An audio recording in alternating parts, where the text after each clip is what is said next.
update ng bayan, maasahan anumang panahon.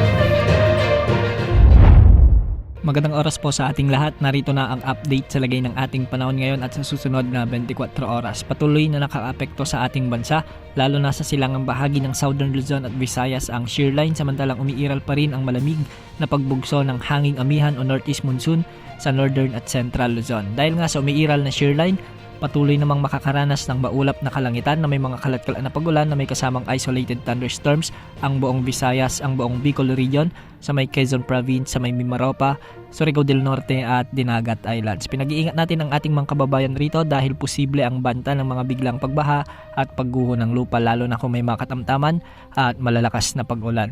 Minsan ay may mga matitinding pag-ulan din sa mga lugar na ito. Samantala, amihan pa rin ang nagdudulot ng maulap na kalangitan na may mga kasamang pag-ulan sa buong Cagayan Valley, sa buong Cordillera Administrative Region at sa malaking bahagi ng Central Luzon. Pinag-iingat rin natin ang ating mga kababayan rito dahil sa banta ng mga biglang pagbaha at pagguho ng lupa, lalo na kung may mga katamtaman at minsan ay malalakas na pag-ulan. Sa Metro Manila at nalalabing bahagi naman ng Luzon ay asahan pa rin ang pag-iral na malamig na northeast monsoon o amihan, kaya magiging bagyang maulap hanggang sa maulap ang mga kalangitan na may mga isolated light rains o kalat-kalat na mahihinang pag-ulan.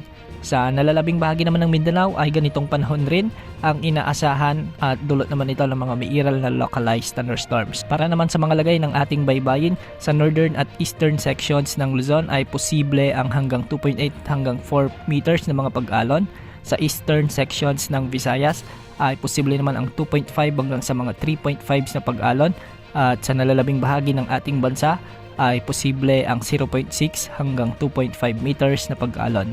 Sa ngayon ay wala rin tayong namomonitor na panibagong nagbabantang LPA o bagyo na posibleng pumasok sa ating area of responsibility sa susunod na 3 hanggang 5 araw. Bukas, asahan pa rin ang mas malakas na pagbugso ng amihan sa malaking bahagi ng Luzon at shear line pa rin ang makakaapekto sa silangang bahagi ng ating bansa. Yan ang update sa lagay ng panahon. Ito po ang weather update ng bayan, maasahan anumang panahon.